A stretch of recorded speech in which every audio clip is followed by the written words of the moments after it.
Thank you for viewing this YouTube archive of a Conscious Consumer Network broadcast. Please feel free to share it far and wide. Check out our weekly broadcast guide for weekly updates on scheduled broadcasts. Help keep us on the air by contributing to our network support fund. You can follow us on Facebook and Twitter, or get in touch via email. We thank you for supporting free and independent media.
This is For the Love of Learning, Voices of the Alternative Education Movement. Be inspired by the voices of visionaries, changemakers, and ordinary, extraordinary people who do what they do, all for the love of learning.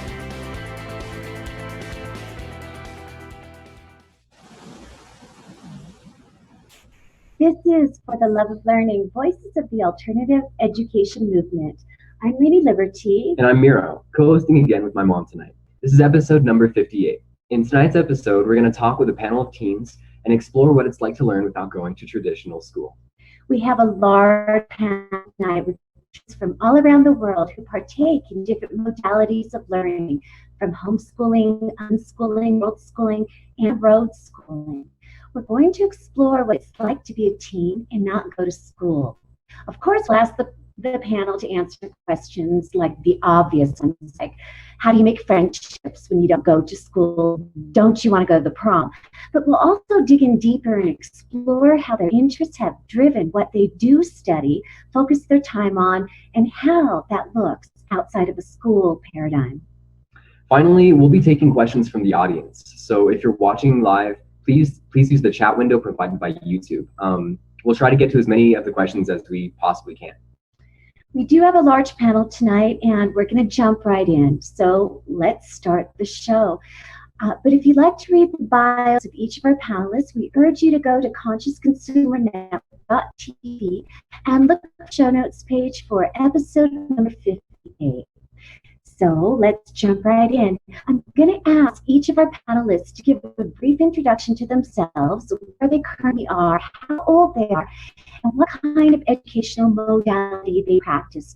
And also, I'd like for them to share what some of their interests are. So we're going to start tonight with my co-host and also guest, Miro. And son. And son. Okay, well, I'm Miro. My name is Miro. And my mom and I have been traveling for quite some time, and we like to practice what we call world schooling.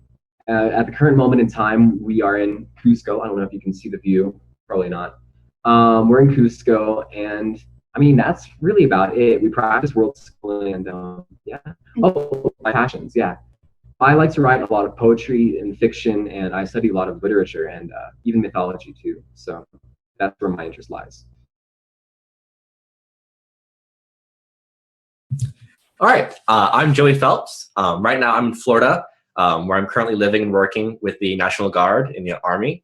I didn't start any intentional schooling until I was about 14, when I decided to start taking classes online at Florida Virtual School, which is an online schooling program for Florida residents. But I actually grew up in the Middle East in Doha, Qatar, where I'm actually traveling back and forth from because I have a residency there, so I have to travel there every 6 months to keep it going. Yeah, my passions, I play a lot of music. I'm actually surrounded by about 6 guitars right now, a trumpet, and just random things I bought at garage sales. So Hi, my name is Erin. I'm 15. I'm currently in Chiapas, Mexico. Let's see. I unschool. My style of unschooling is pretty laid back. I sort of just go with the flow and like to learn what's in my surrounding and get interested into different things. I also love projects. And other interests are just sort of nature, animals.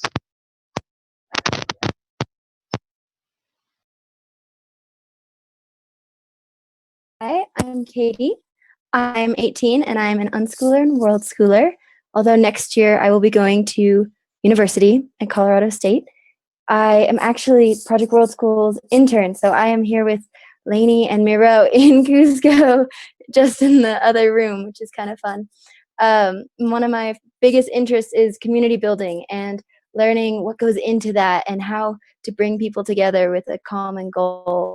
And I'm really enjoying learning that from them right now, and I'm excited to implement that in the future.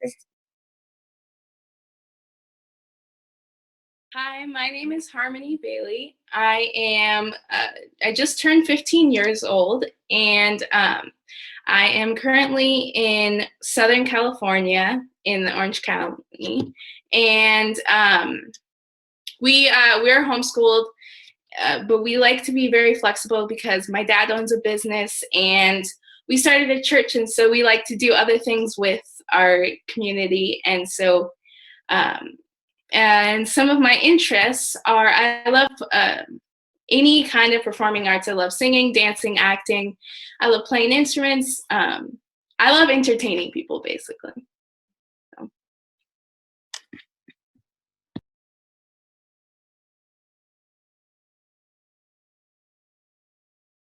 Hi, I'm Dylan. This is my twin, Christian. We're 16 years old and we travel the world full time. We sort of do a mix of like homeschooling and world schooling. So we do like traditional textbook math and stuff. But then if we're like at a history site, we'll learn that way rather than reading it through a book. We'll be able to learn by actually going to the places where it happened. And I think it like sticks in your memory more if you're actually there rather than just reading about it. So that's sort of what we do for school.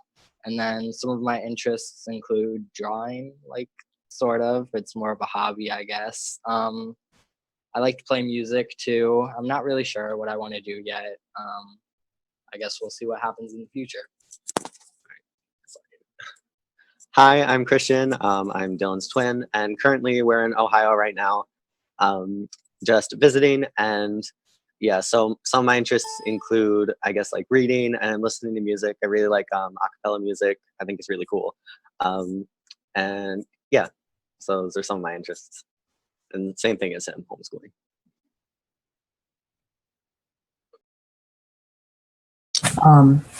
My name is Ben.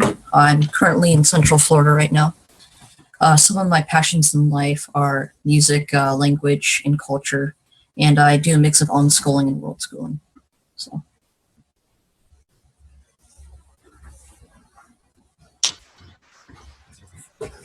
Hi. My name's Scout. I'm 16. I'm an unschooler. So basically, I get to do whatever I want, or I get to learn whatever interests me. Very relaxed. I am currently in Durban, South Africa.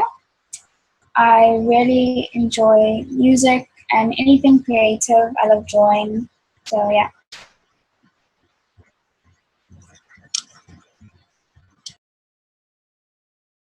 Hi, I'm Justin Widen, and I'm currently living in Playa del Carmen, Mexico. And I'm a homeschooler, unschooler, I guess kind of a roller schooler, a little bit of a mix of everything. But I started homeschooling about halfway through 4th or 5th grade. It's been a while, I don't remember exactly. But I've been loving it ever since. And yeah, I don't do anything formal. I do Khan Academy. I do some other a lot of stuff online for academics like math, science, things like that. And yeah, my interests are a bunch of stuff. Anything really related to science or technology. I like electronics a lot. That's like kind of like my hobby. I've kind of drifted to now. I've had a lot in the past. Kind of started when I first started homeschooling was mainly just programming, and then moved on to like game design, then chemistry, and then now I'm kind of at electronics, and I think this is where I'm going to stick. And I loved it a lot. I've done a bunch of stuff with that, and yeah, that's definitely those are my big things that I like a lot.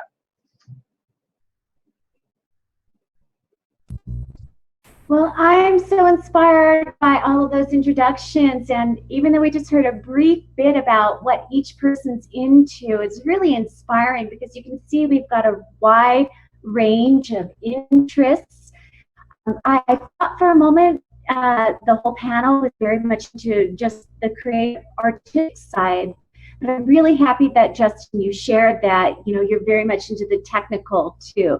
So that's really cool. We've got music, theater, and I know Benjamin didn't say this, but he's passionate about languages too. So there's a lot to discuss. But I just want to ask you guys just a really brief overall question. You can address it however you want. Really, go ahead and share with us, what is the best thing about the educational modality or style?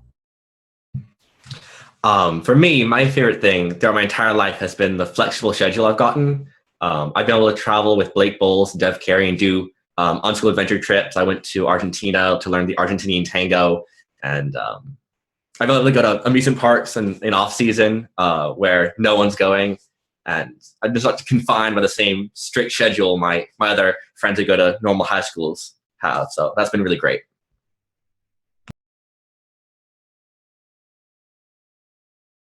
I think my favorite part about this like schooling lifestyle would have to be being able to pursue what you're interested in rather than what you're told to do. I mean, like, obviously you have to do a few things, I guess, but I think there's more freedom to go after what you really enjoy and chase after that more because you're more interested in it. Yeah, I would agree with that. I would agree with what Joey said too. It's much more flexible, which is amazing. So that way you have more time to spend doing the things that you're interested in instead of doing the things that you're told to be doing. I find that really interesting and fun to do.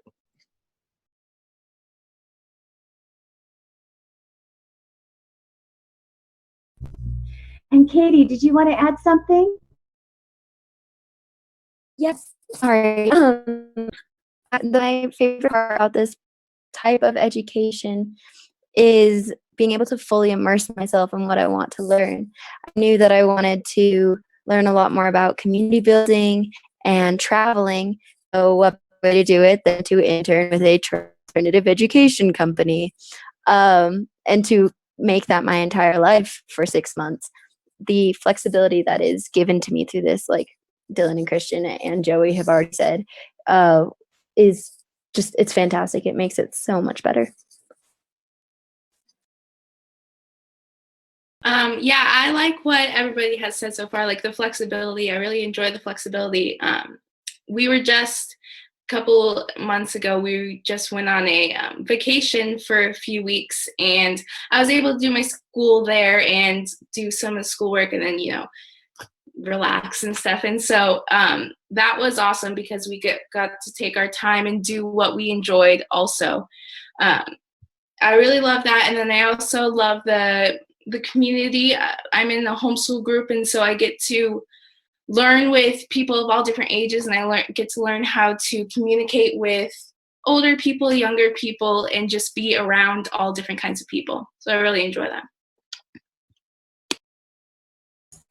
I have to say my favorite part about this education style is that I'm free to follow my passions and I'm not stuck to something that's tailored for a generalized population or just one person type. It's something that's tailored just for me, you know, something that I'll work well with. So I have to say it's probably my favorite part. So.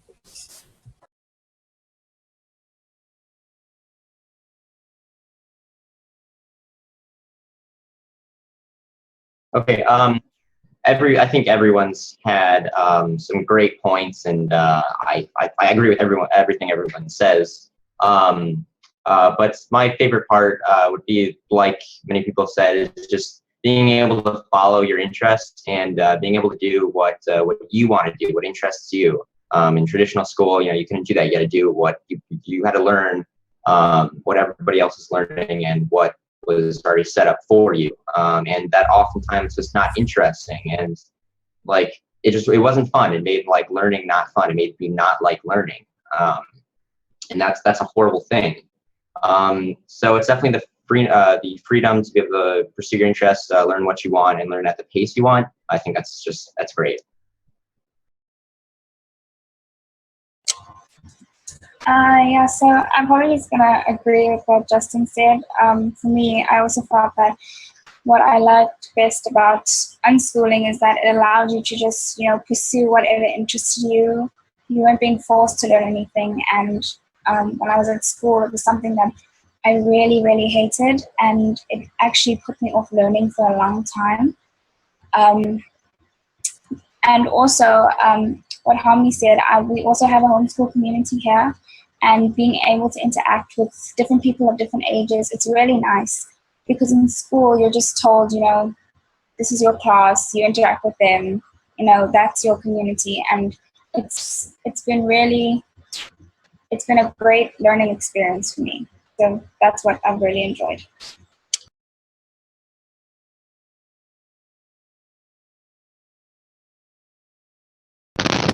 Okay, is my mic working? Let's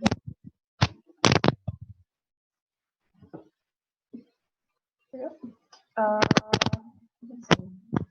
I really like that this kind of homeschooling and everything else is that you really have time to find yourself, and you're not pressured to do anything like really quickly or fast or anything. You can do anything you want. I find that very relaxing.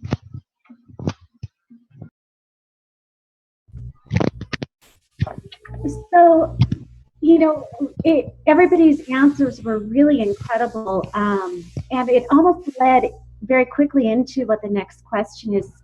Scout, you brought up something. You brought up how in your homeschool groups, you have the ability. I'm sorry, Erin, can you mute yourself, honey? I'm unmuted, yeah. Mute yourself, please. Yeah, sorry. Anyway, Scout was saying that in her homeschool groups, one of the things that she liked was the ability to interact with people of all different ages. And I always thought that the way that school is structured by keeping people of one age together is so unnatural. And I think what Scout touched on was really, really brilliant. My next question really is, how do you make community or create community outside of school? Since most people think, oh, you know, all my friends are at school, the ones that go to school.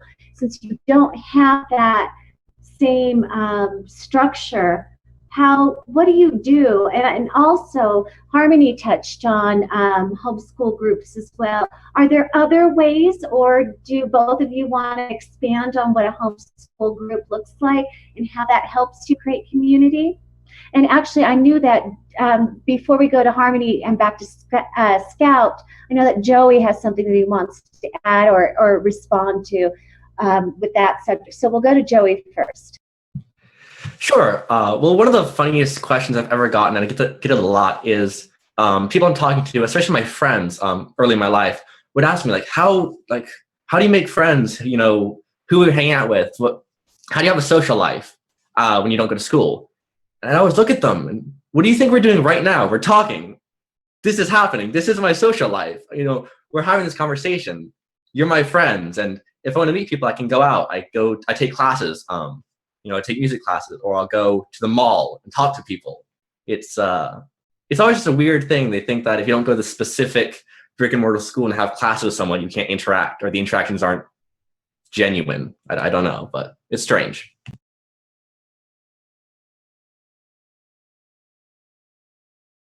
Yeah, I think I made a lot of friends through my homeschool group, but also I've made a lot of friends randomly meeting people, people at my church, at my youth group, in my dance class. I have outside classes that I go to as well.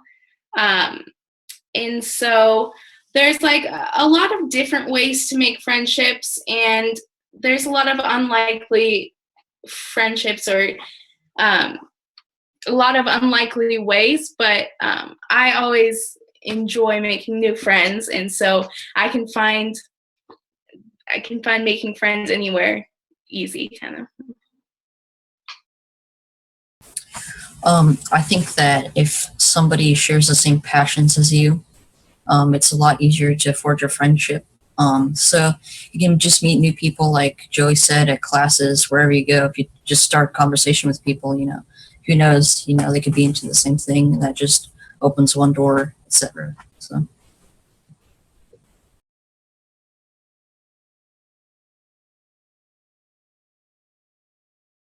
Yeah, so sort of like everybody's been saying, if you just really put yourself out there, I guess, like if you just go to the mall or take classes or something, you will meet people that way. But then I think another big way to meet people, is to go to like homeschooling conferences, and obviously they aren't like everywhere, but you can definitely meet people that way. And we're actually at one right now. That's the hotel room. But you can definitely meet a lot of people there, and it's just like everybody's been saying, there's a lot of unique ways to meet more people, and it's not like you don't really have a social life. So yeah. And yeah, I wanted to touch on that there's also social media now, and you can like talk to anyone, like anywhere in the world. You know what I mean? Like there's so many ways to contact people that you wouldn't have thought possible. And yeah, so I think it's really cool. You can just like, even like what we're doing now, everybody's in a different place, but we can still video chat with each other. You know what I mean? So there's so many opportunities to meet people like that. I agree wholeheartedly with what everybody is saying. Oh my goodness. When people ask, how do you make friends? That's the funniest question. Joey, I so agree with you there. Because I'm talking to my friends now. But I will admit, sometimes it gets to this point where all your a lot of your friends are in classes and you don't know what to do with all of your wonderful freedom. And I actually, when I was, I think in like 12-ish, my friend and I decided to start a homeschool co-op group for all of the area in the California Bay Area. And I think twice a month, maybe it's up to 3 times a month now, we have over 300 teens coming in and all hanging out. We'll go to water parks, or we'll do big outings, or just meet up at some park, and it's fantastic. So that was a really great community builder, but also making friends. I think Benjamin, you were saying this, with people that you actually share passions with. So I had a like theater family at home, and I would every summer spend a week at a beach house with them, and it was women of all ages. And it's this wonderful ladder of, you don't need to be friends with the people that are solely your age and fit into the same grade because you were born within the same 9 months. Like, what? You need to learn from all these people in life. There are so many people with so many ages and so much more that they know that you can learn from. So that's what I've done.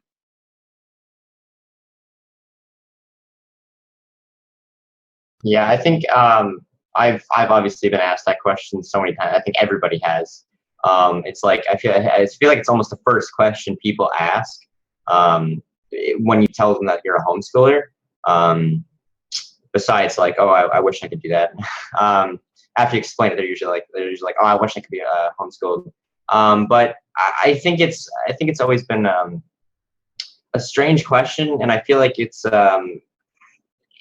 weird because when I was in school for a while, and there's so many people there, and I did make a lot of friends from school. I still have a lot of friends that are in school.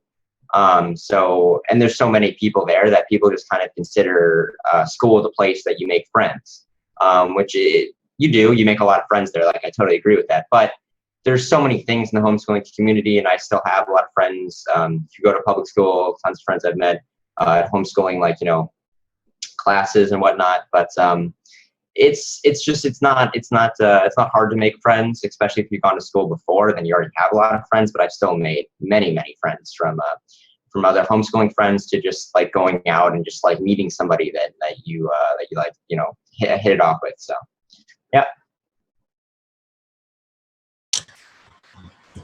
Yeah, I think it's really sad that people just they feel like school, especially like for teens or kids, is like the only sole place you can ever get like any kind of social activity.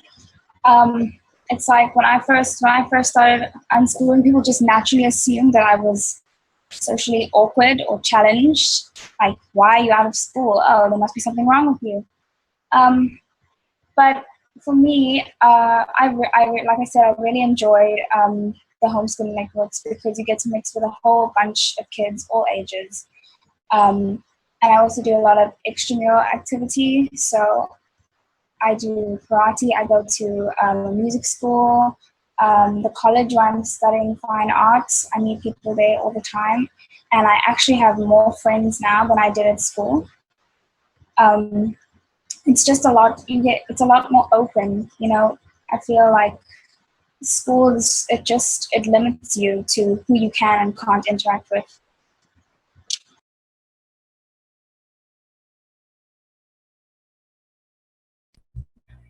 I wanted to ask everybody here, I read articles all the time about those that go to high school, and there's such an issue in the public school system with bullying. Since you're not in the public school system, does anybody ever experience bullying outside of it? Does anybody want to comment on that? I can.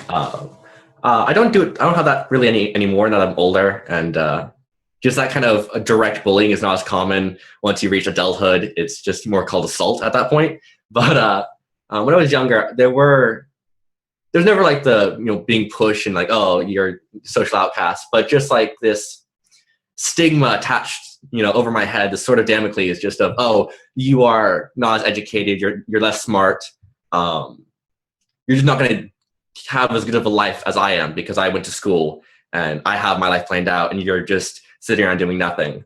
And I've had good friends who over time just started getting a little pretentious and just a little pretentious with me, like, oh, I'm above you because you aren't on the same path as me. But so that's the kind of bullying I experienced from homeschooling.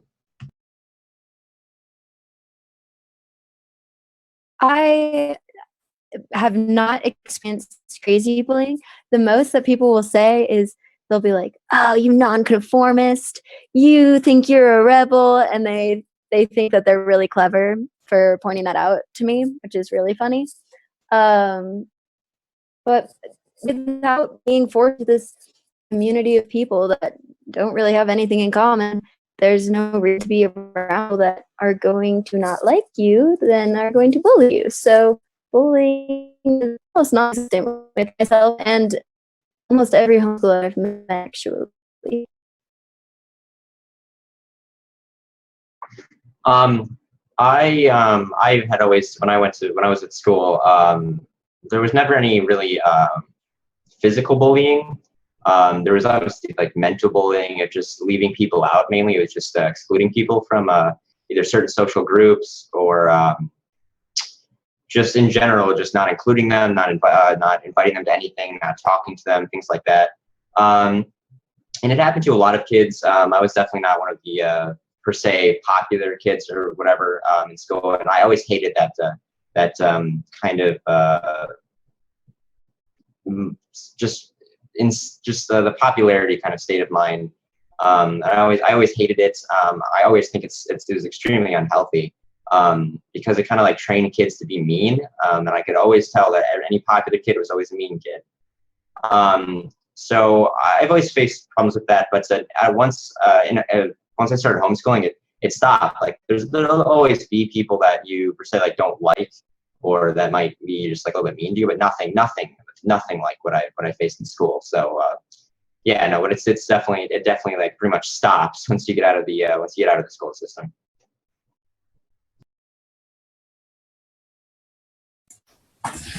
Honestly, like Justin said, when you come out of public school, where some people tend to create social hierarchies, and you're in homeschool, people share your likes and dislikes, so there's not really going to be any reason for them to, harass you in any way. But I mean, one of the main reasons I decided to leave public school was just because of, social exclusions, just general dislikes, anything harassment. So.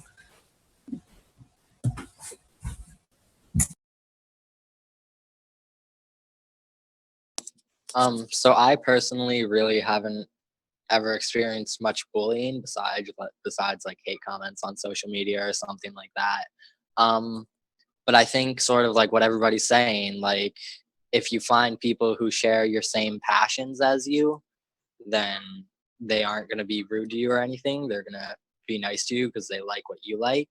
And I think with homeschooling, you're more able to like block out the haters, because if you are in public school, you have to go there every single day, 5 days out of the week, and for like who knows how many years in your life. But you just can't really get away from them, I guess. Whereas if you're homeschooled, I think there's more of an opportunity to leave all that behind, maybe. And I would say too, I've noticed a lot more people who are homeschooled or unschooled or world schooled. Usually they share the same interests as you. So you're like, oh, I like this TV show. And they're like, oh yeah, that's great. Like, I love that too. And already you have something in common that you both like and enjoy. I would think in public school, it's more, you have to be cool. So you can't like these things. And anybody who likes it should be like an outcast. You know what I mean? So I think people are more accepting of interests.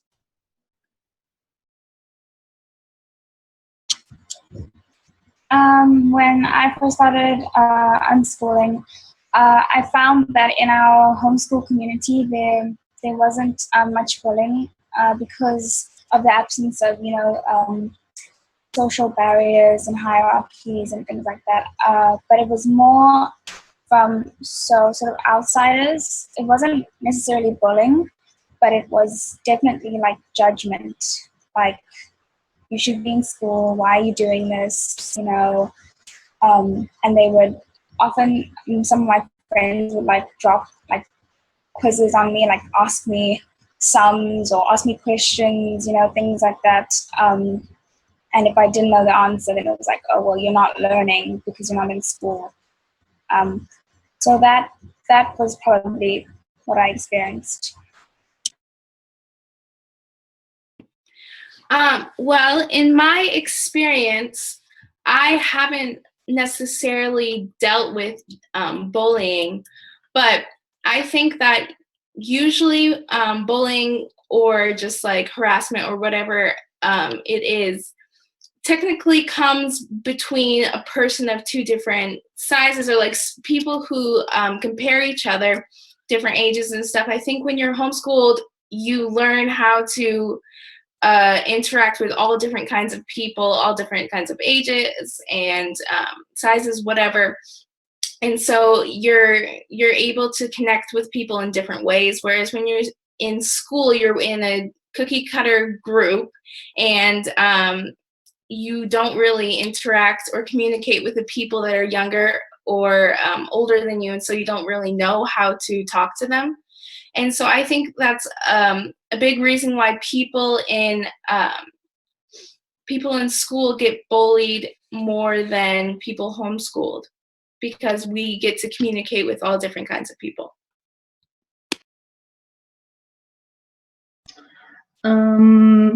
Well, in school, I did have to deal with a bit of bullying in one specific school.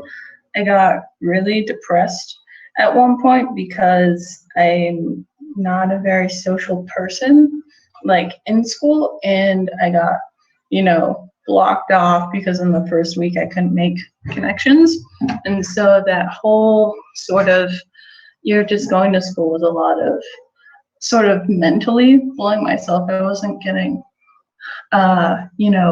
bullied by anyone else. I think there's also like a way for you to bully yourself, with depression and anxiety and all of those other things. And I ended up becoming suicidal, but that's something that I fix now. But I definitely think that bullying is a problem. And, if you're suffering with it, you need to tell someone. Like, you should not keep that inside because it's just gonna, it's gonna rumble. It's gonna get worse and worse and worse. So. Yeah, and I wanted to thank each one of you to actually share those stories and experiences. I know it's not always an easy topic to broach, so thank you.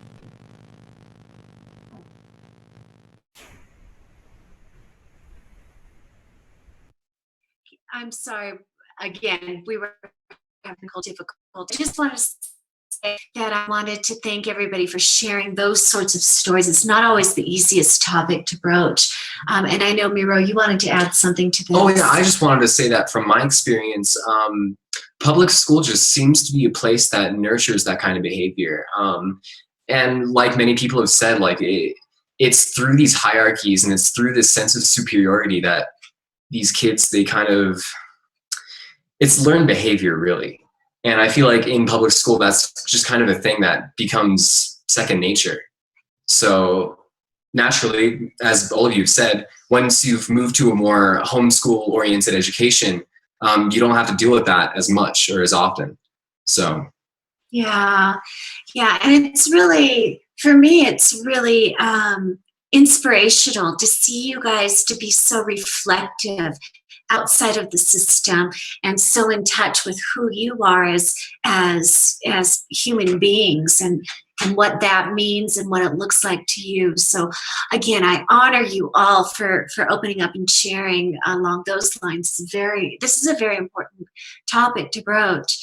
I want to switch gears just a little bit and ask each of our panelists to share, outside of the school system, share some of the ways that you have managed to follow your interests and actually pursue the things that you're interested in. And actually, before we move on to the panel, this was one that Miro wanted to talk about first, about your poetry.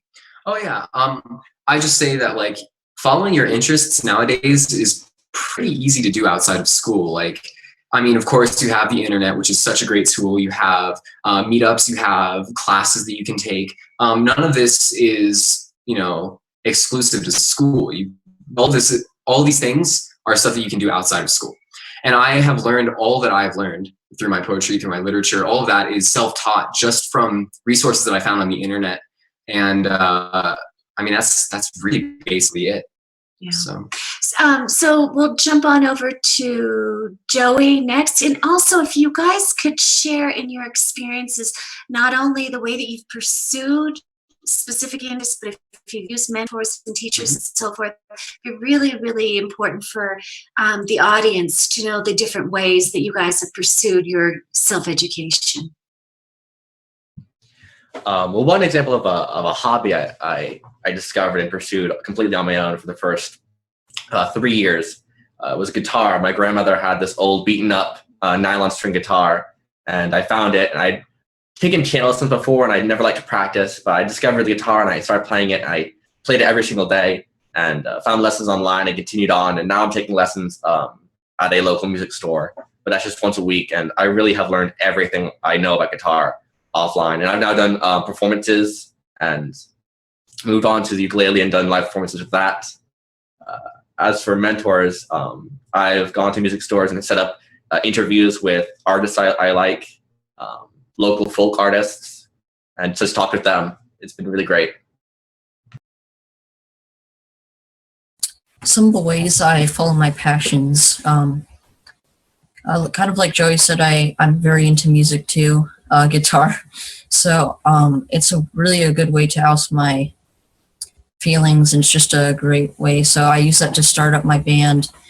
I just, like he said, I kind of I got a Fender Squier with like when I was 10, and just picked it up, learned from there, and now I got a Paul Reed Smith. But so, yeah, so for my language skills, honestly, I just love to connect with people, honestly, and just, open up their world by, going via the road of their language. I find that to be a unique experience that it's very passionate for me. I really love that. So those are some of the ways I go about learning what I love to do. How do I pursue my passions? Well, I pursue my passions by pursuing my passions. I do things that are interesting to me, what I find interesting, what I find fun. For example, like programming, which is kind of the first thing I started off with, that in video games. I just took lessons. I programmed in general. I took classes. I did some camps for that, multiple camps for programming, and I've done what interests me. For chemistry, I did chemistry experiments. I went on Khan Academy, for example. I have a great great chemistry course on there, and when in there, I was learning all kinds of things in there. I ordered chemicals I needed and different things I needed, and I just I did that for electronics. I've ordered the parts that I needed. I've done class online. I've done certain camps for that as well. And yeah, I've just done what interests me, and I found classes. I found things online, found local classes, people who can help me with that, and yeah.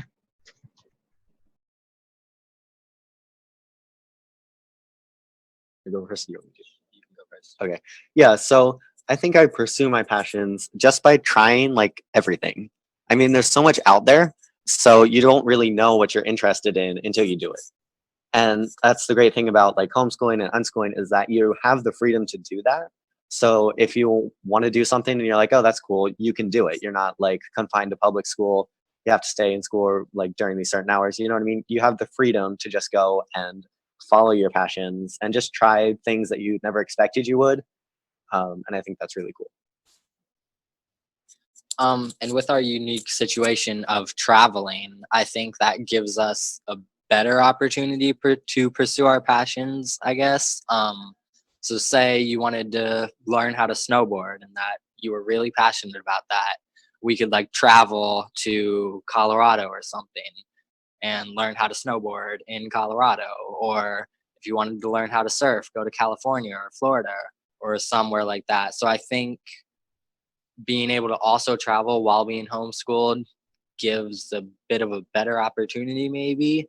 But like everybody's been saying, if you just try things and find that you're passionate about it, and you like take courses or look it up online or find somebody to help you, then you can really start to get better at what you're passionate about. I specifically have a very big passion for drawing, and I've had that since a very, very young age. And I wasn't doing it that often a couple of years ago, but now I've gone into it a little bit more. And I find that the way that I pursue it is just when I'm bored, I decide to just sketch and draw and all that stuff. And I don't really particularly like working with colors. I like just doing shading and, working with, different types of styles of art. So like, shading and also like symmetrical and geometric. And, that's just something that I really enjoy. And it's really easy to do. Like you don't really need that much else to do it than just a pencil and a piece of paper. And yeah. I love being outside. I just find so much joy in hiking and running and climbing and being outside. And I knew that when I was younger. So I actually did Girl Scout groups. And that was the best decision of my life, probably, because I had this 80-year-old badass woman telling me all about the best ways to camp and this and that and how to get outside and safe hiking and this. I was little. So all the safety stuff I needed, to the point where I got older and I was able to look at a mountain and say, okay, I'm going to climb that today. And I would find people that I knew were more qualified or had more experience, or people that also just wanted to do it. And we would go and spend the day climbing or trail running or camping or backpacking. And I just love it. And I'll spend my free time Googling, like, okay, best places to go in New Zealand for outdoor adventure, or places in Cusco. This crazy hike. And oh my God, it was insane. But I found it out through the clubhouse we were staying at. So it's very much so, if I want to do it, I find the people that I can learn from, and I go with them, and I try and learn everything I can while still being in my favorite environment. As for dancing, which is one of my passions, I am currently in 2 dance classes. I'm in the ballet and the jazz class, and that has been one of my ways to get friendships as well through that dance class. And that has been super awesome for me, because I used to just kind of go with the rhythm, go with the beat or whatever. But learning technically has helped me a lot. And then as for acting, I've been in plenty of drama performances, productions, and just drama classes with my homeschool group and with other homeschool groups and just other people that we know. And I've had the pleasure of learning from many, many amazing teachers. If it's actually a paid drama teacher or just a mom from our homeschool group. And so I've been able to perform a lot and do plays and even some videos. And so I've enjoyed that a lot, and that's one of the things that I'm super passionate about. And as for playing instruments and singing, I taught myself ukulele like a year or so ago, and I've been able to perform for talent shows with my friends singing and playing ukulele. And I'm one of the worship leaders for my church and for another church's youth group. And so I'm able to use my passion and in lots of different ways. And so I think I've enjoyed all of my passions through my community that I'm in, and I'm hoping to find more community and more ways to use my passion. I would say one of my passions from an early age would definitely be music. When I was 12, my parents got a secondhand piano, and from then on I was absolutely obsessed with it. And I'm now studying it at a music school. And it's just something that I've always loved and always enjoyed doing. Drawing as well is something that really it calms me down. It's part of like my everyday life. I do it every day, not because I'm forced to or whatever, but I just enjoy doing it. But I'm pretty sure that with some exploration, other passions will come to me too. It's not just these set things, the more you explore, the more like you look into yourself and you see what it is you actually enjoy, and the more you discover new things and you find new passions. So yeah. Yeah, I think it's wonderful hearing all of the examples of the ways that you're pursuing your own interests into passions, and it's really a form of learning.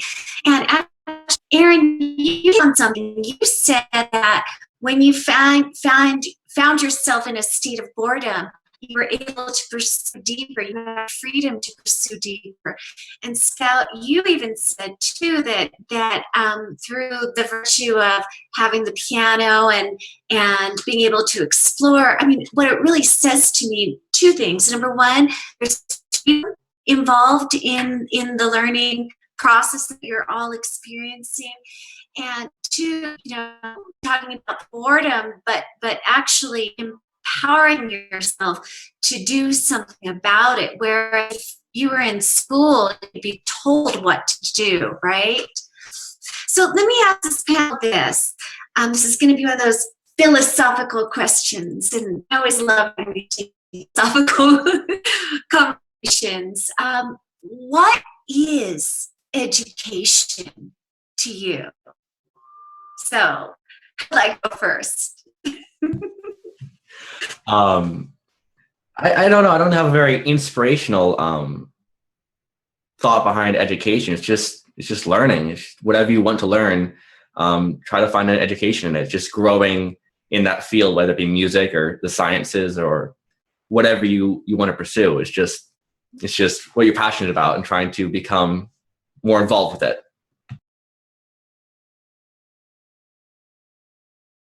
I think that education is honestly one of the most beautiful things if it's used in a way to fuel your passions and fuel, your life ahead of you. So honestly, I don't have any really words to speak about it besides the feelings and emotions that come from learning and achieving. So that's my generalized outlook upon education and unschooling.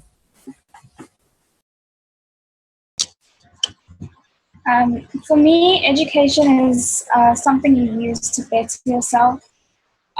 It's something you use also to, find out who you are. Through that you find out, what your passions are, what you don't like, what you like, and it's something that I'm really passionate about as well. So yeah. I think that education, oh my gosh, there's so many different dimensions, right? I mean, you could be at a public high school and they would say, an education is this diploma and you passed all these classes. So, congratulations. Now you're like everybody else. And you know the history of US, congrats, and calculus. But I think deeper, the root of it, education is beautiful, beautiful passion that can light up inside of you that's saying, learn about everything around you, learn and better yourself and help better others around you and the world. Education can be used to change the world. I mean, if you learn everything you can about what's going on around you and about the past and what could happen in the future, and oh my gosh, I get so excited about it. I'm actually at a loss for words, but education is beautiful, and I think that schools are stomping it out, honestly, and that it's kind of being ruined. So you should probably seek out your own education. Yeah, education to me is just finding what you're passionate about and learning about it and doing it and just like going for it and just learning. Because if you're forced to learn something, you're obviously not going to have as much fun. You know what I mean? You're just going to be like, oh, this sucks. I don't want to do this. But if you find something that you're really passionate about and you're like, okay, I want to learn about this, you're getting more educated because you're really passionate about what you're doing. And I think that's super cool. Dang, everybody had really good answers. I think if you're curious about something, you're going to learn more about that. And I think that's sort of what education is to me, like what you're curious or passionate about, and then learning more about that, maybe, I guess. Yeah, that's really all I have to say. I think that what everybody has, a pattern throughout what everybody has said so far is that education is beautiful and stuff. And so I think that since we're homeschooled, we've been able to learn our passions, and our passions will be able to drive us into whatever we want to do later on in life. And so I think that's something great about homeschooling and great about the education that we get to learn in, is that we'll be able to use it in everyday life for as long as we can. And that's something that I really enjoy about education, learning whatever I learn, whatever I'm passionate about, is using it in everyday life and be able to connect with people with the education that you have, whether it be on the lower level or a high level. But whatever it is, being able to connect with people and being able to educate people or be educated by people too, just the community of it.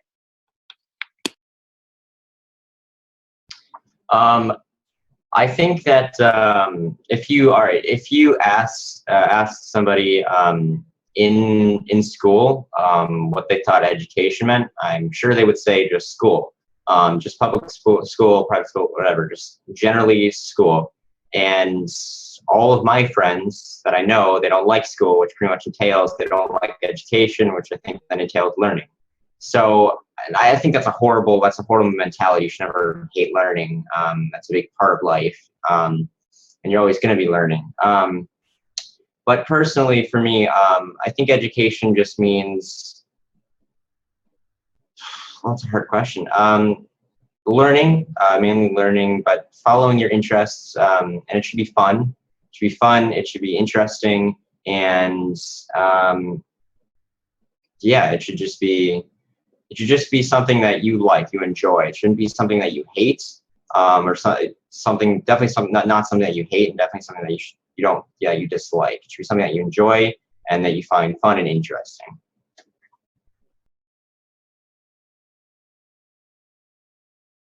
For me, education, I think, is gaining knowledge about stuff and just, informing yourself about different things that you want. And like Dylan said, curiosity really fuels a lot of stuff. So it's like learning is there's a lot of curiosity there, and it makes you want to go further and deeper. And once you go further and deeper and you're learning all these things, you just build such a big sense of education. And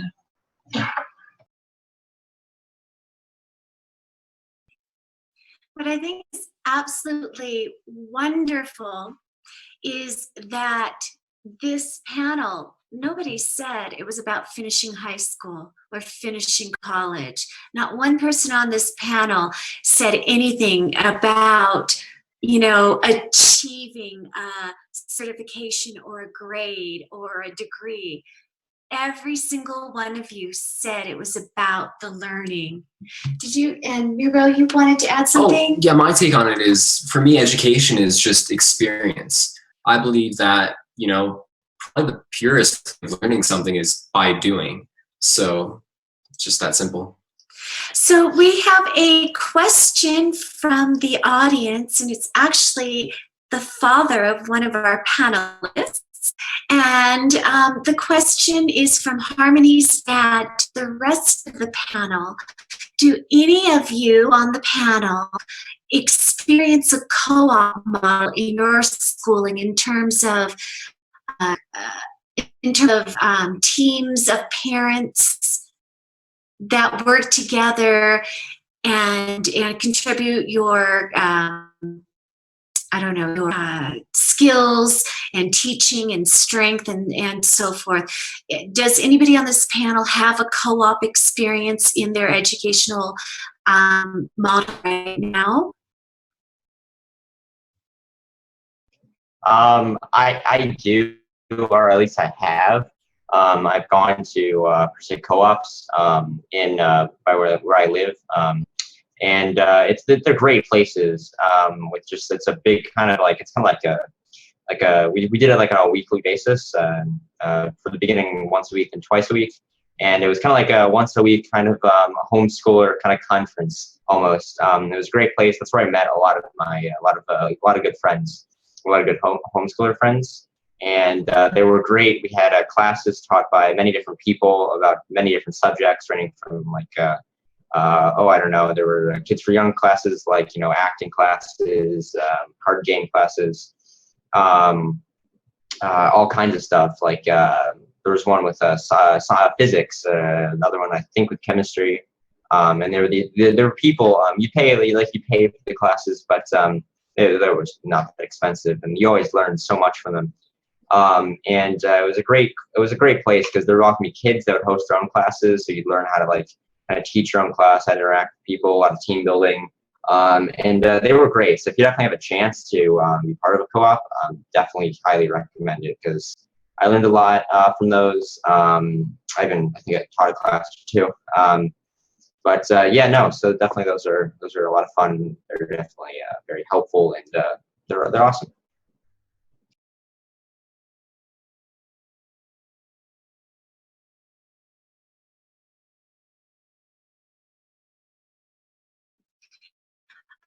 So Harmony, would you like to share what your co-op experience looks like? I'm sure your father's asked because it's part of your educational experience now.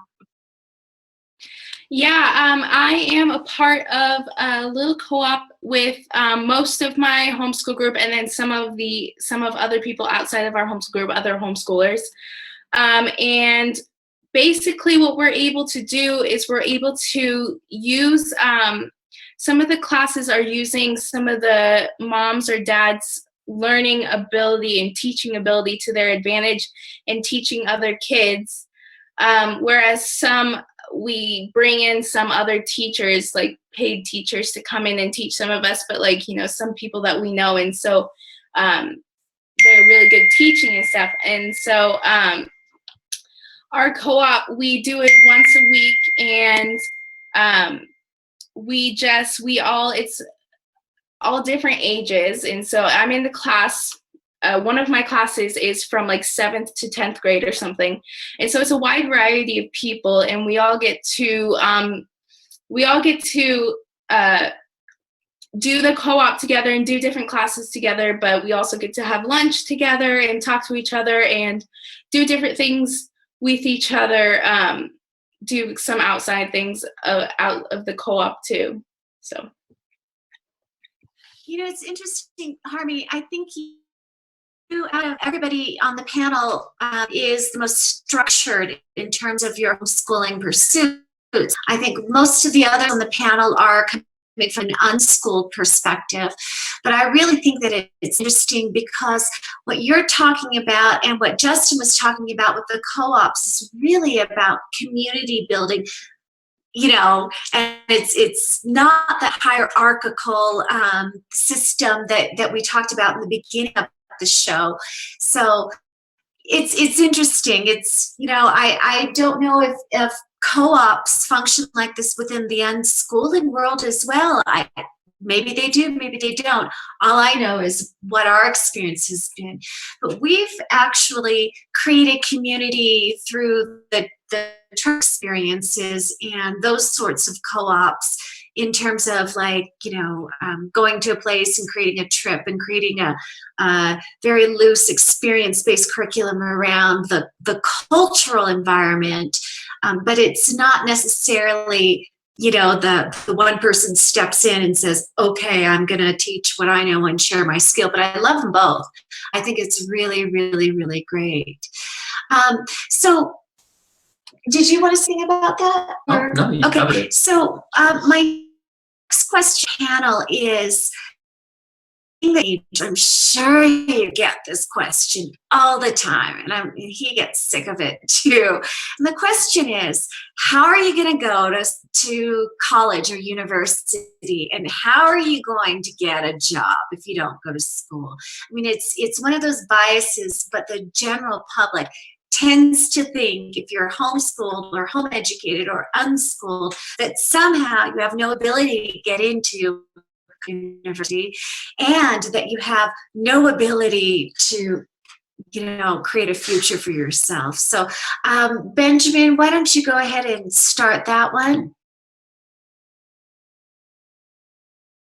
Well, honestly, I think that it's a big misconception among most people that homeschoolers aren't going to have as many opportunities for a further education or degree than people who've attended public or private school.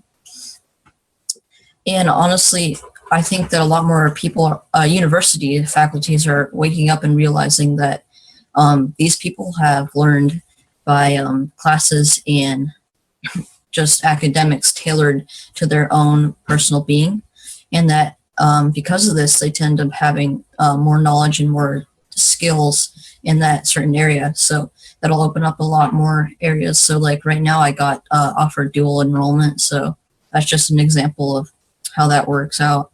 So like just because people kind of see that, you know, you've worked for that certain area of your life. So yeah, that's all I gotta say. Well, for me, first off, how to get a job. I already have a job. I'm in the Army National Guard, and for that, I specifically need a high school diploma, which you can get by just creating a diploma. A diploma is just a representation of a school saying, hey, you're good.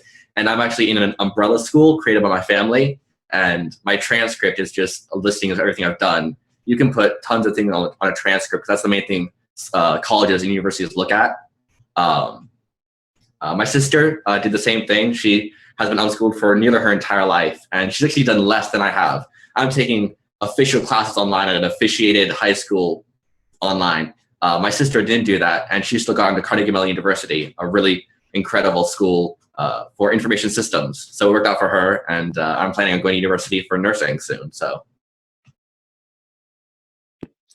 I actually think it's opposite for homeschoolers to get a job. I think it's like easier for homeschoolers to get a job than like public schoolers, because of my, personally for me, because of my flexible schedule, I am able to work at my dad's office, sometimes his law office, and so I've got a lot of experience with that, and so that will definitely go in, be something like that for the experience in a resume. And so I think it's going to be actually quite easy for homeschoolers to get jobs, because it's the same experience. It's basically the same experience as high schoolers, because homeschoolers have more opportunity to do outside things. And then as for colleges, I think it's kind of the same thing, as long as you have enough of your education and a good like application, I think you can do whatever you want.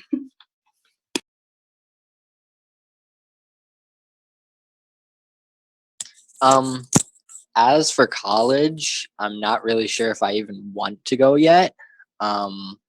So I'm not really too sure about that yet, on how I would get in if I did end up wanting to go. But as for getting a job, I think even having a college diploma doesn't help you too much nowadays, because more people are coming out of college and finding like, hey, this isn't helping me as much as I thought it would, because companies are starting to look for people with more experience, I guess. So maybe if you're homeschooled or unschooled or world schooled, you can start a job like that or an internship or something when you're younger, because you have all this flexibility, and it allows you to get that experience. Maybe, I mean, not a ton, but maybe a little bit more than if you were public schooled, I guess. And so I think getting a job is easier than it was before without a college diploma. But yeah, that's really it. Yeah, and I think there's so many jobs now too that don't even require a diploma. And some people I know, they've been unschooled all their life, and then they'll go to college and then get accepted and just take remedial classes, and just like catch up and learn everything that they, I guess, missed. And they'll just pass that way. And I've seen people do that, and it's worked for them. I think you have a lot of flexibility, and you have a lot more opportunities for experience, because you have a lot more free time. So I think that's a good way to build like a resume beforehand. So that's what I would say on that. I think that in the case for a lot of, teenagers in the United States is sometimes they're forced to go to college, or, you know, they have to get a job at a certain age. And I've noticed that college and jobs are not something that you have to do. And a lot of people in the States think that you have to go to college, you have to get a degree and all that stuff. You know, you can always self-employ yourself. Like, you can make your own business of something that you want, and you can make money off that. You don't necessarily need to work at Burger King or something. Like, you know, I think, yeah, I just think it's like that. And yeah, I wish more people understood that it was like that. So.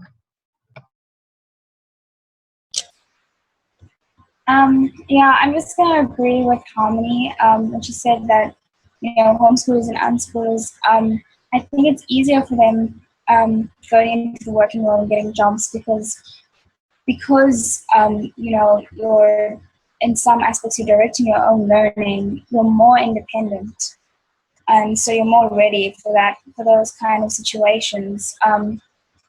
As for college and things like that, I think now with, you know, the growing awareness about homeschooling and unschooling and stuff like that, it's not necessarily mandatory to have like a high school pass, because colleges and universities, they're more accepting of that. So they mainly they probably just give you like an entrance exam or something like that. But for me personally, I got a scholarship, and I'm currently doing my first year in art school. And I don't have a high school certificate. So yeah, I don't always think it's such a huge issue, especially now with the kind of, you know, awareness that's going around about homeschooling. I've heard that I've heard a lot. I've read a lot that the colleges are even looking for homeschoolers nowadays because they know that they pursue their interests. They are self-motivated. They're self-directed, and that they're capable of learning on their own. And oftentimes they can know more. They can know certain things that maybe a public schooler may not know, and you know, kind of also just for diversity, because they can oftentimes know things that public scholars won't know, or something like that. And I think that I probably will go to college. I think, though also I don't want to be in crippling debt once I get out of college. So I need like a balance, right there. But no, I don't think it would be. It's too hard for homeschoolers to get into college. As long as they have, as long as they can, like, if they can show what they've done and that they you know, they have something to show for, and that the colleges want them. So. Yeah.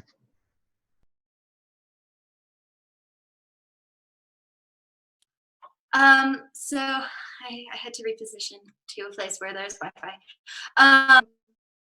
I'm going to college here, but it's because I feel this crazy, like, the American dream, I have to go to college. It's because I actually do enjoy the higher, I like those classes with more to them.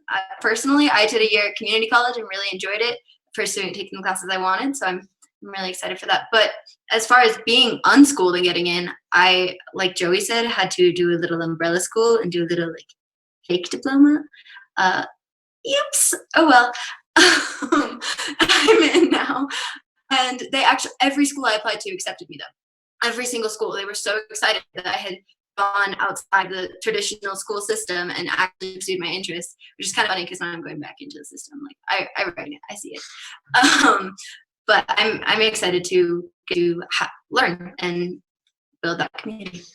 So for me, I'm really uninterested in going to college because for the most part, from really everybody that I've heard, like everybody that I've heard talk about it, it's like, well, you spent all this money, you went through college, you finished your education, got your diploma, and there's no work. So you're gonna be working like somewhere else. I don't know. That's what I've heard. And in my experience, it's probably just not gonna be worth it. So, but what everybody else has said is true, especially what Justin said about how most universities are actually looking for self-directed learners. So that is something to keep in mind. Yeah. But yeah, that's it. Ice cream. Oh, yeah. So the questions were part of the question was really about how do you create a future for yourself if you're not going to college. And a lot of you spoke up and said, well, you create your own jobs, you create your own, you create your own position, you work for yourself. Do you feel that self-directed learners, homeschoolers, unschoolers, world schoolers have an advantage over those that were traditionally schooled because of how you tend to approach the world? And Joey, I would love for you to answer that first. Thank you. I do feel often that homeschoolers, unschoolers, alternate education people have an easier time transitioning into more of an adult role and pursuing their interest and moving out, just because they weren't stuck in such a small box and told what to do for such a long time. They've been they've been able to pursue their own interests and talk to people, and they're not scared to talk to other adults or people who are older than them or younger than them, and they know how to handle themselves in just the general population.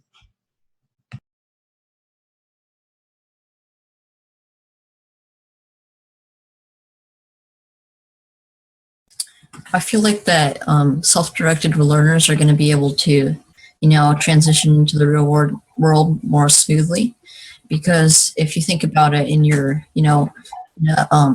systemized like schooling, like public school, you're going to come out of that and then you're going to go into the real world and you're going to be like, what do I do? I've never had this level of freedom before. You're not going to know how to make smart decisions and you're not going to have experience with it.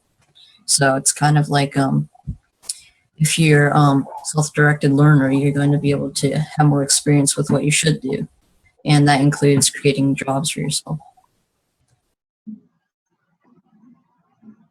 I agree with everything everyone has said.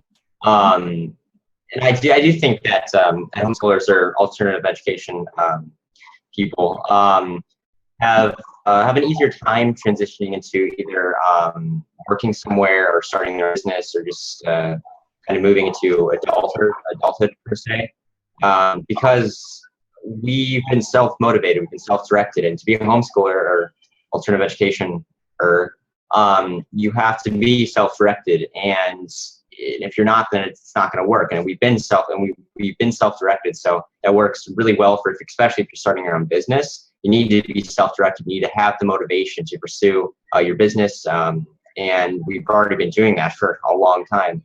So it definitely gives us, I think, a head start. And I think in many ways, homeschooling gives you a head start because you've been doing things on your own, and you've been doing things yourself, and you haven't had somebody telling you what to do. You've been doing it yourself mainly. So. Yeah, I really think that homeschoolers and unschoolers and everything, I do think that they have a leg up because you can start building whatever you want. You can start building your career, your future at a time when people in school can't. So by the time that they get out and they're like, oh shit, what am I going to do? School's over. You've already built a successful career for yourself and you're not lost and all that stuff. So I think that in a lot of ways, homeschoolers have the advantage in that way. Yeah, I definitely agree. Being, a self-directed learner, you definitely have a better sense of yourself, of who you are. And in that sense, I guess you also have a better sense of the world and how to be in the world. And I think people who go to school, they're so used to being, coached, they're being used to told, do this at a certain time, do that. And it can be really hard to come straight out of that and to go into an environment where you've got to be independent, you have to be self-motivated. So I think in that way, homeschoolers and unschoolers, they definitely have a leg up. I agree with what everybody has said, and I think that people are honestly like super excited about the way that we do school. Like because we are like motivated about our schooling, and since we've been in like kind of an independent and secluded way of schooling, we've learned how to learn and how to really go for something that you want to go for, that you're passionate about or whatever. And so I think that's something that people really look for in people in you know, whatever you want to do in colleges, jobs, and so just driving for what you want to do like independently and just yourself is something that people are like attracted to in the outside world.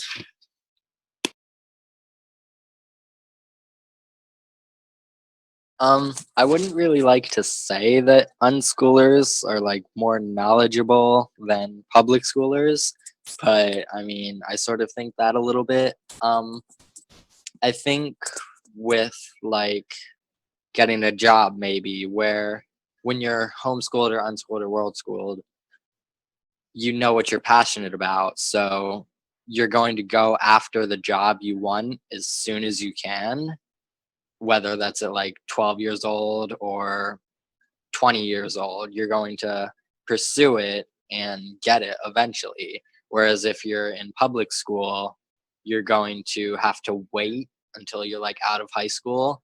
And then at that time, you'll probably just end up working at McDonald's or someplace like that. So I think that you're more passionate about where you're going with your life and what you're doing with it. I would also say too, wow, I just dropped it. Sorry guys. Yeah, I would also say too that since you're so passionate, like you know what you want to do, you at least have some sort of a direction. So say you're into drawing, you have so much more time to practice.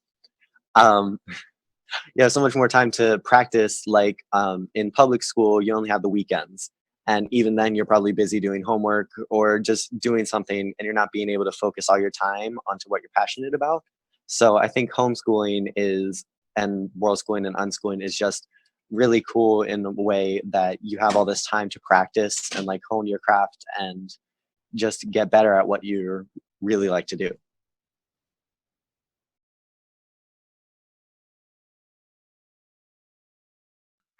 I have an answer. So I have a lot of friends that are older than me and are panicking. They are so scared. They have left home and they don't know what they're doing. Literally, I will get phone calls of them crying, wanting to know, like they're broke, they don't know what to do. And I'm younger than them. And ever since I was probably 12, I've known how to budget. I've known how to do this. I've known how to do that. All these things that they're never going to teach you in school. Time management. Why does nobody know time management? Who? What? Why does nobody know how to manage time? That's what I want to know.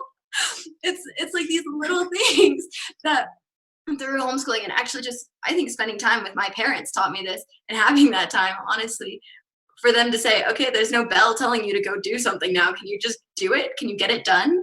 Or here's your money. We're not giving you more.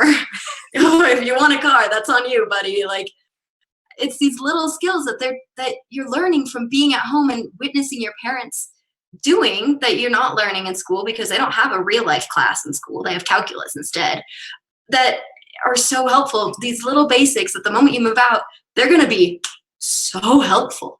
Oh my goodness. I'm so grateful. I'm so grateful. Oh my gosh. Those are such incredible points. Miro has something to add too, so I'm going to just scoot out. So I just wanted to come in and say that unschooling has really given me the confidence and the comfort really just to do whatever I want. And I think that's probably the main thing that you need in life and like in being successful in the real world. Just be comfortable, be confident, don't care about anything. Just go for it. And yeah. And that's it. You raised a good one. So I'd like to follow up. By the way, that's totally normal. That's just totally normal in our lives. But I want to follow up with another question. The question is, do you feel that you're missing out on anything? I mean, again, in the intro, I talked about the prom, and I talked about, you know, high school dances, and I talked about, well, I probably didn't talk about it, but, you know, I sort of thought about, you know, what about football games and sports and all those things that people think that you're missing out on. Does anybody want to address that? When I was younger and around 12, 13, 14, that was when I was the most insecure about my path in education. And all of my friends, they went to a private school called ASD, American School of Doha. And for a while, I thought about switching over to go there. And then I went over for like an event. There was a party I got invited to, and I had a tour. And afterwards, I realized, no, I never, ever want to set foot in another school again. That was terrible. The teachers were all rubbish. The students were rubbish. I hated everyone. That's a bit of a hyperbole, but it definitely made me feel very comfortable in the life decisions I had made. And talking about prom, I've been to 2 or 3 proms. One of them I snuck into and got the cops called on me. That's another story. That's fine. All worked out. Another prom, it was at a not by school camp. I went to their prom. And as for football, I hate watching sports of any kind, but I love playing sports. So I grew up playing tons of sports and going to sports clubs and things like that. So it was a lot of fun.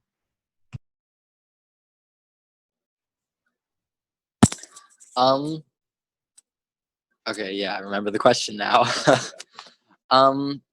Yeah, so social life.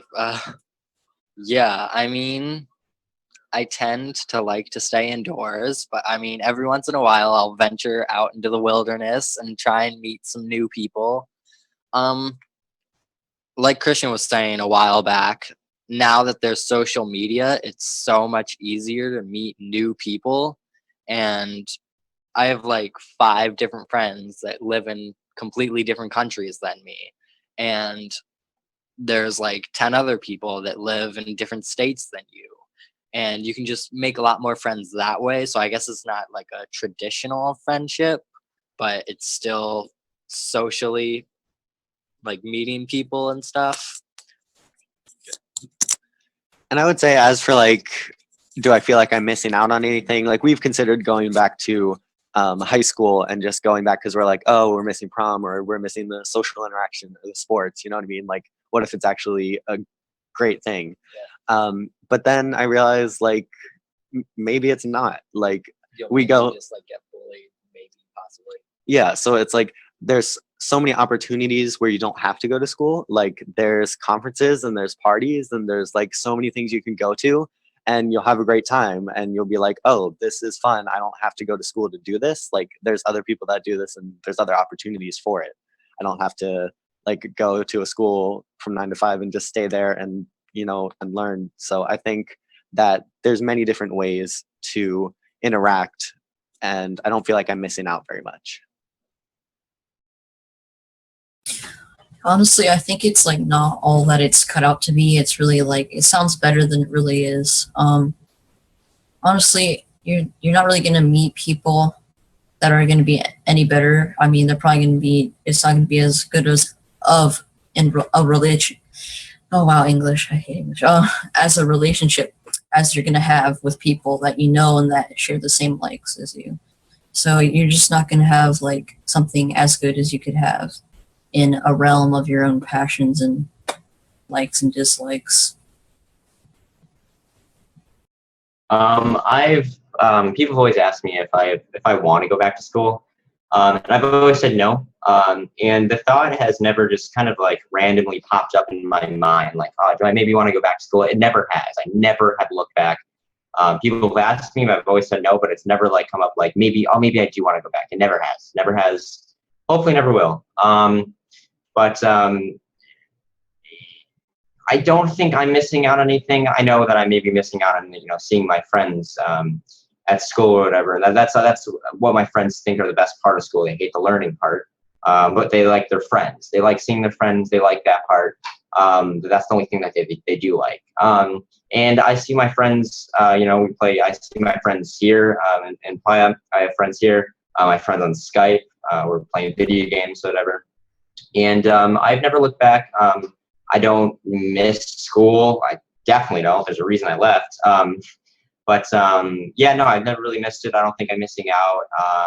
And yeah, like the pros and cons, they don't weigh out. Like the pros of like, you know, being able to see your friends, maybe going like some trips and stuff, like field trips or whatever. They do not outweigh the cons of the bullying, the mob mentality, just all the cons. And it's not worth it. So yeah, that's my 2 cents. So I went to high school I'm so sorry, for a semester. One whole semester. I made it a semester. It was horrible. It was the worst. And I did a lot of the things that people question that if they're missing out on. I did leadership and sports and classes, which nobody really thinks they're missing out on, and dances. Oh man, traumatizing. Let me just say, it's fun to dress up, but you can just dress up because you want to. These dances, I remember at one point, I was on leadership, so I had to help set up and I had to help take it down and, be there, which I didn't mind because I like dancing. But at one point, I realized that there's this huge hub in the middle of the gymnasium. I kind of go over and I realized that 2 upperclassmen are actually having sex on the dance floor. And I'm a freshman. I'm 14 at the time. I'm never going to get that image out of my mind. I was so bad. Oh no. It was, and then I got to stay afterwards, of course, and clean up the whole dance. And there was so much puke. Trust me, you don't want to go to high school dances. You don't. You're not missing out at all. I left shortly after that.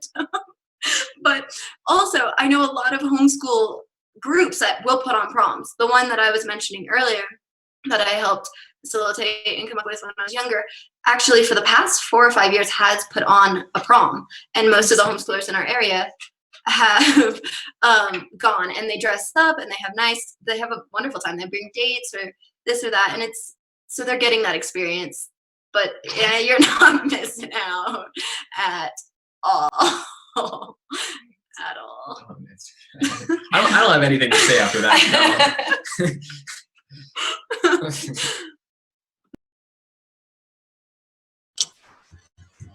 No. Yeah, when I first left school, I did kind of think about going back. Mainly just because some of my friends, they were telling me about all this cool stuff that was happening, like social gatherings and things like that, and I did miss it. But then I realized that it wasn't worth it. I mean, I'd never enjoyed school at all. I was so happy when my mom took me out. And I don't feel like I'm missing anything. As far as sports and things like that go, there's loads of clubs you can join, extra curricular activities that you can, become a part of. And I know, especially here in South Africa, there's this big emphasis towards the end of your high school career within the trip dance, and everybody looks forward to it. And they spend all this money, and it's never what they expect it to be. And so I don't think it's worth it, just to stay for those. They're minuscule things compared to all the stuff you could do, So yeah.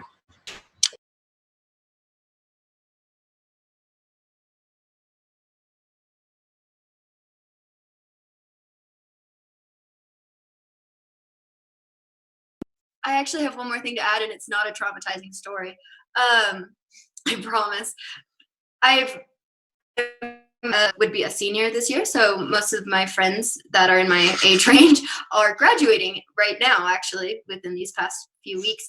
And as I look at them, I'll ask, do I wish that I was able to don the cap and gown and walk the stage? And when I left school, I thought that was something I was going to. I did. I thought, oh no, that's a big thing, I'm missing that. And then as I see them, I'm just happy for them. They suffered for 4 years, so now they get a piece of paper. But there's no missing out on that. They picked that. They didn't pick that path. They picked to not leave that path. And so now they get a piece of paper for it.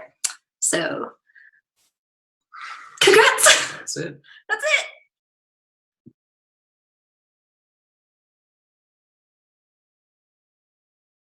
Well, Me come Yeah, in? yeah. Does anybody else want to add to possibly what they feel they might be missing, or should we move on to another question? I think everybody's covered that. Yeah. Yeah. Okay.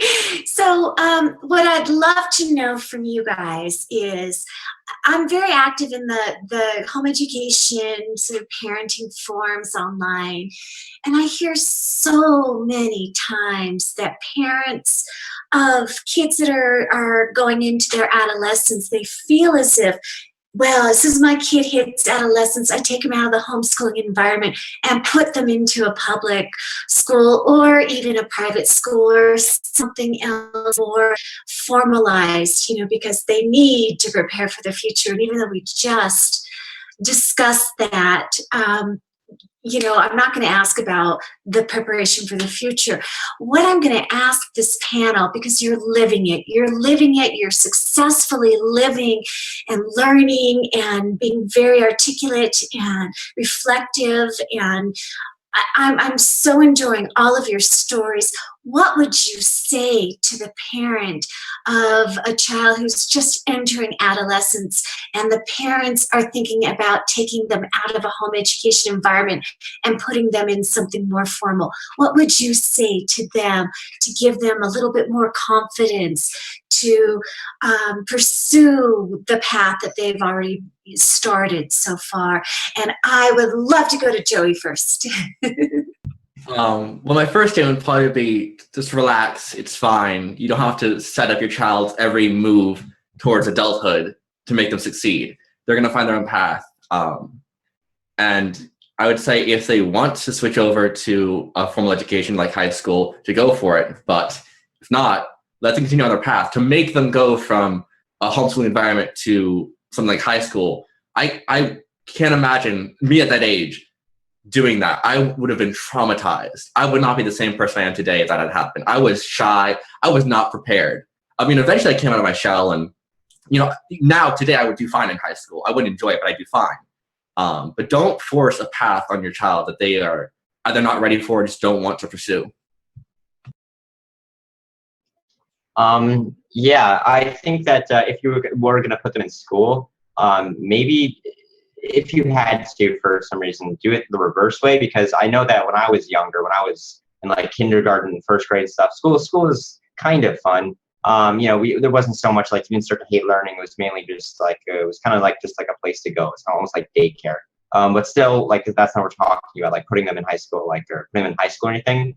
No, just don't do it. I think that's I think it's just generically a bad idea. Generally, sorry, a bad idea. Because it's hard, and I think that just definitely the high school years are definitely probably the worst. I hated middle school, and I can't even imagine what high school would be like right now. I know all my friends hate it and stuff.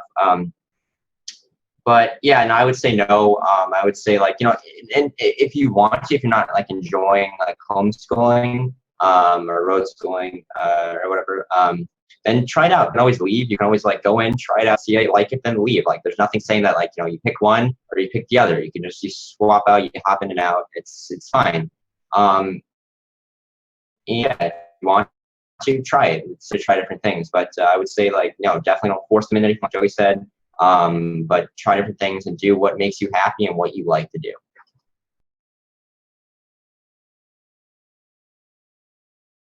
I would sort of agree with what Justin was saying, how if it makes you happy to go to a public school setting, then sure, go to a public school setting.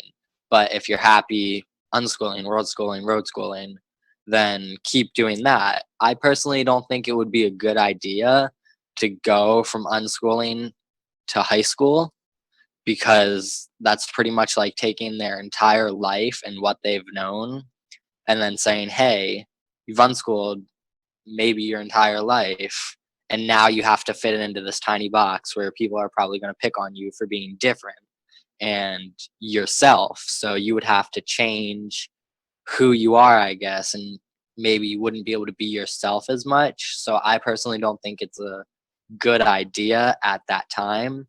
And maybe when it gets to the college age, I guess everybody's more mature then, maybe, I guess, and then you can sort of shift into real life adulting or whatever and start to work your way in that way, I guess. But if you were, maybe try it slowly. I would say don't do it. I mean, like even now, high school seems very scary to me, and I'm like 16, so it seems like a scary place. And trying to like introduce somebody who, like he was saying, just introduce them that's been doing it for most of their life. Trying to switch it up on them probably isn't the best idea. And I've heard a lot of people say high school is probably one of the hardest parts of public schooling. So I don't think it would be the best idea. And it's like, it's especially hard to be the new kid, but being the new kid who's been like unschooled their entire life, it's going to be that much harder. But I would say maybe let the kid decide, like if they really want to do it, then sure, then let them do it. But if they like unschooling and homeschooling and world schooling, then definitely continue that, because I like it a lot and I think it's really great. Everybody has different situations, so I guess it depends on their situation, whether it's like their parents don't have time, they're like working or whatever. So it really depends on that. But also, I've had many friends that have left homeschooling because their parents had to work or because their parents were too busy and they've had to go into school. And a lot of them really do not like it. They have a lot of lose a lot of self-confidence and like their identity, and they just see all the stuff around them, and obviously they've been in the world and they see what's going around, but like in public school it's so much worse. It's like amplified. But I think it depends on your situation. Homeschooling for me has been super, super awesome, like working with different people and then just building my self-confidence, building my character and stuff. And there's something else I was going to say. I think it's just whatever you want. And there's been a lot of my friends who have eased into the public schooling world because they have to or because they want to. They take in a lot of schools that you can take just a few classes. Like one of my friends takes like one class a week or maybe 2 classes a week or whatever. And that's probably a good way if you want to get towards the public school region. But I don't know. I personally encourage homeschooling, unschooling, road schooling, whatever. But it's obviously your choice, and whatever your situation you're in, it's basically depends on that. I would say don't put your kid back into the school system, because I think that if you've been doing these things like world schooling, unschooling for a long time, and you put your kid back into the system, I think it's just going to confuse them a lot and it's going to set them back, and they're just going to be like completely like they're going to have too many things on their mind. They don't know what they want to do. Like they're focused on homework, but yet they're like, I have this really cool thing that I love doing, but I can't focus on it because I'm too busy with school and drama and all these other things and having the scary pressure of being an adult. And like when a lot of kids get out of school, you don't necessarily feel like an adult yet. Like you're still a kid. And I think being an adult is like something that everyone finds at a different time in their life. And I think that, if your child is struggling with that as a parent, you should help them and help them, find, a comfortable place in adulthood. Honestly, the question I would ask to that parent or child who is thinking about transitioning from homeschooled, unschooled to public school, I would say, do you want your child to follow their passions and do what they love, or do you want them to feel like they need to meet somebody else's standards or somebody else's way of thinking that honestly they don't even really care about inside? Honestly, not to mention the fact that you're taking them out of something they've known their whole life and putting them into something completely different that is very extreme, in my opinion, an extreme difference. So honestly, I would just say, also being too busy too. I mean, do you really want to try to meet somebody else's standards or meet a certain social group standards, and then leave behind your life and your passions, you know? So, I mean, that's your decision to make, but honestly, I wouldn't.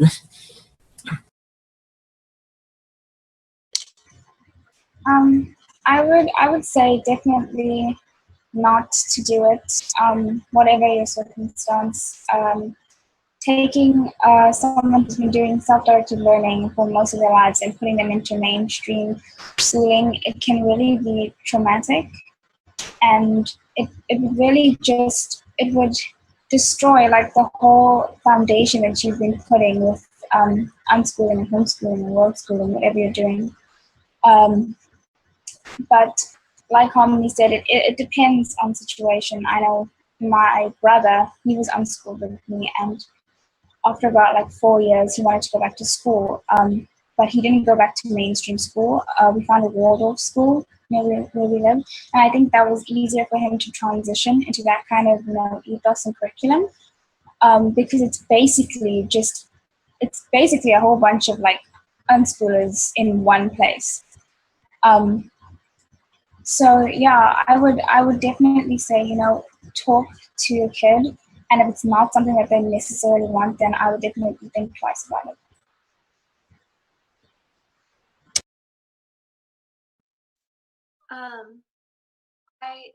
You all bring up so many good points. Oh my God, I hope that some parents are listening to this. My parents, I begged to be taken out of the school system in the 2nd grade. So my mom homeschooled me though, with like a curriculum all the way up through, I think, the 8th grade for me. But every single year she would ask me, what do you want to do? It's up to you. Do you want to go back to school? Do you want to homeschool? Do you want to not do school? What do you want to do? I just knew homeschooling, so I was like, oh, let's stick with homeschooling. All right. And then as I got a little bit older, I wanted more community. And in the area I was in, I thought community equals school. So I want to go to school. And then I realized I don't want to be in school. And I told her that, and she was like, all right, you're out of school. Easy peasy. Let me just fake some, you're getting transferred. You're transferring out. I just went home. I went home early that day. And I think that it needs to be a conversation. It can't be parent reigning over and saying, you're doing this or you're not doing this. You know, I think it has to be a conversation, because you, as your child is growing, they are developing their own opinions and their own ideas. So if they say like, I want more community, maybe public school isn't it, speaking from experience, but find that for them. You know, let your child also have a say in their education.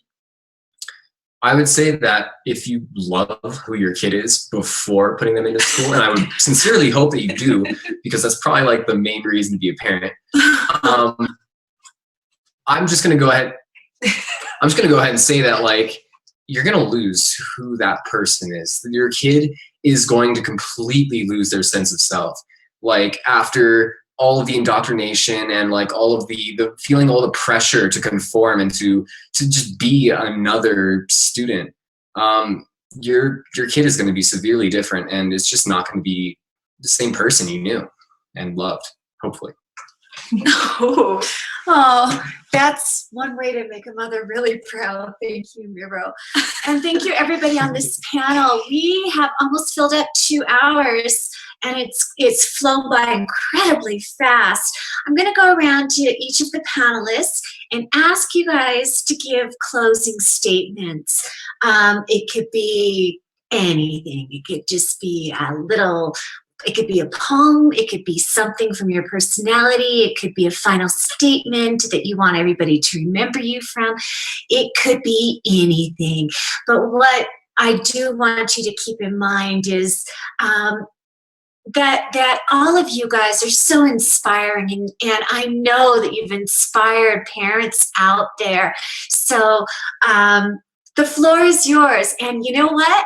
I want to go to Joey first. Well, for my closing statement, I guess I'll just give my opinion on the heart of homeschooling or unschooling in itself.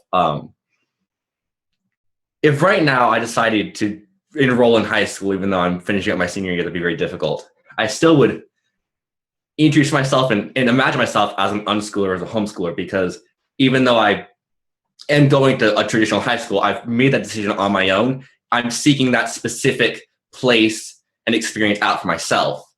And so I feel like no matter what path you decide to take, as long as you are just choosing that path yourself for the right reasons, you can consider yourself an unschooler or homeschooler.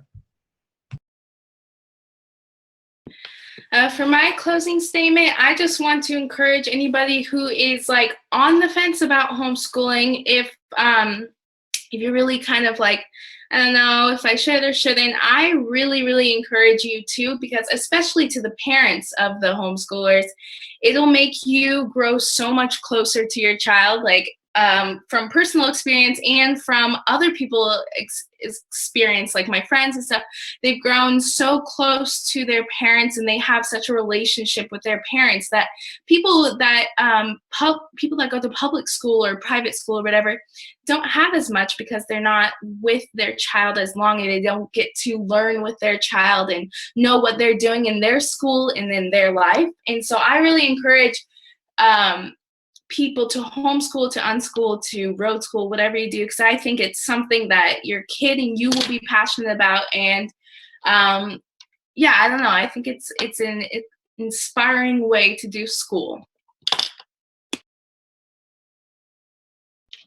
I have a quote that I think like represents homeschooling or unschooling well, and also kind of life in general. It's the most dangerous risk of all, the risk of spending your life not doing what you want on the bet you can buy yourself the freedom to do it later.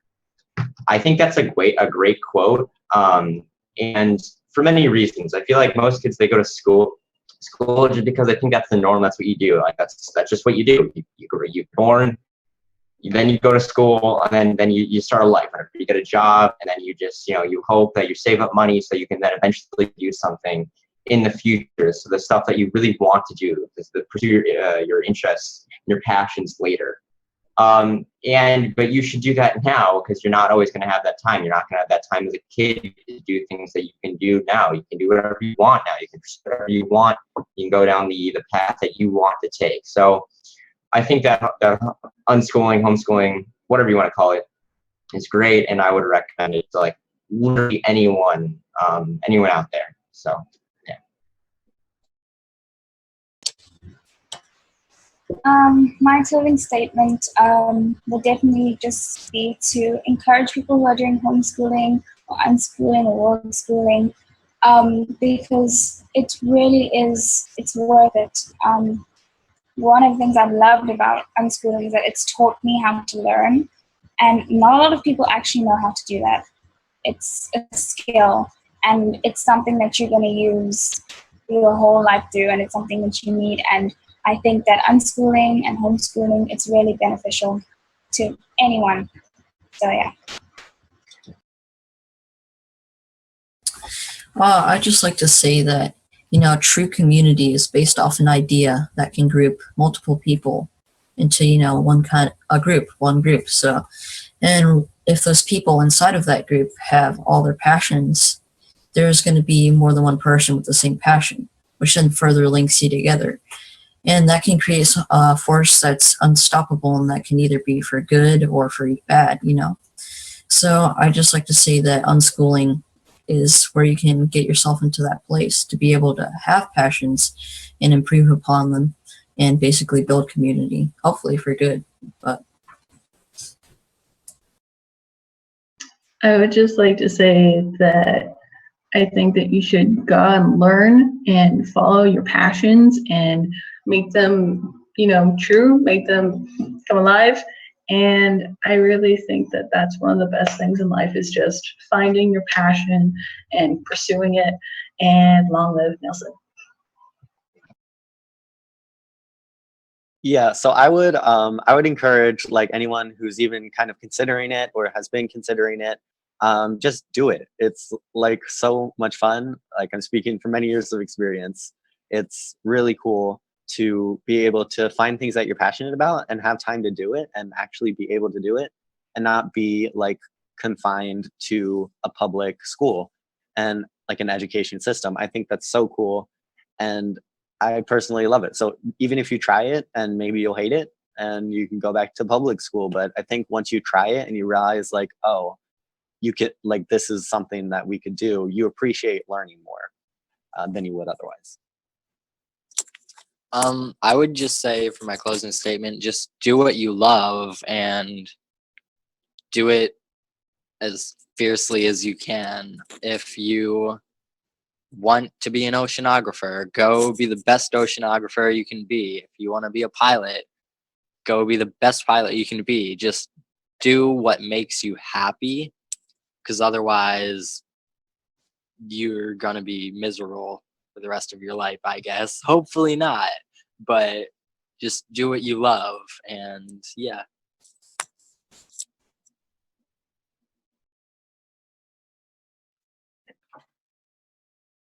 Follow your passion, your love. Follow it, no matter what path it means. If it means don't do anything for a few years and figure it out, okay, do that, cool, whatever.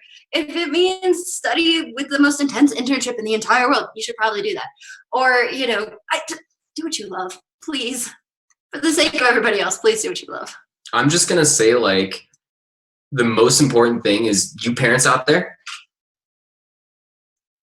just listen to your kids. That's it. Seriously, people think like, oh no, the parent knows best for their kids. And I'm sure the parent always has good intentions, but like, I think it's ludicrous to think that like the kid doesn't know what's best for himself. The kid doesn't know what he wants or what she wants. The kid doesn't know for themselves. And I think that's absurd. Of course they're gonna know for themselves. It's their life. Raise a child that thinks for themselves. I'm gonna give the throne. Thank you. What an absolutely incredibly inspirational panel. I am so absolutely in awe of each one of you. You and you guys too. You guys have really, really burst my heart wide open, and I have so much hope for the future. I'm so impressed. Thank you for being the articulate, caring, passionate, intellectual, beautiful teens that you are. I'm so honored to have shared these 2 hours with you. I would like to give a very, very warm thanks to Mel and Biggie over at the Conscious Consumer Network. We're always so grateful for the work that you do in providing this platform for us to share these ideas and have these weekly conversations about alternative education, and to give the voice, to give a platform for these voices. And you teens are it. And I would also like to thank Nina. Nina is our producer, who is actually going down to producing one show a month. We have a new producer. Her name is Anne, and she's going to step in and produce one show a month also. But I would also like to publicly thank Katie, who co-produced this show with me, and she's got 2 more shows that she's co-produced, and that will be coming up in the next few weeks. So it's a group effort, and thank you to all the wonderful people that believe in this show and support it and watch it and share it. We do this so we can create this body of information, these conversations that go into archives for years to come, that will continue to inspire those that are just putting their big toes into the conversation of alternative education. And you on tonight's panel have really contributed to this voice, and I'm, again, always so grateful. So in closing, as always, I'd like to say, wherever you are and whatever you do, continue doing it. For the love of learning. Thank you for tuning into CCN. This unique network is dedicated to free and independent media. CCN was created with the belief that information is the common heritage of all beings, which is why our live stream high-definition broadcast is easily accessible and free to view. If we want to change the world, we must first change the media.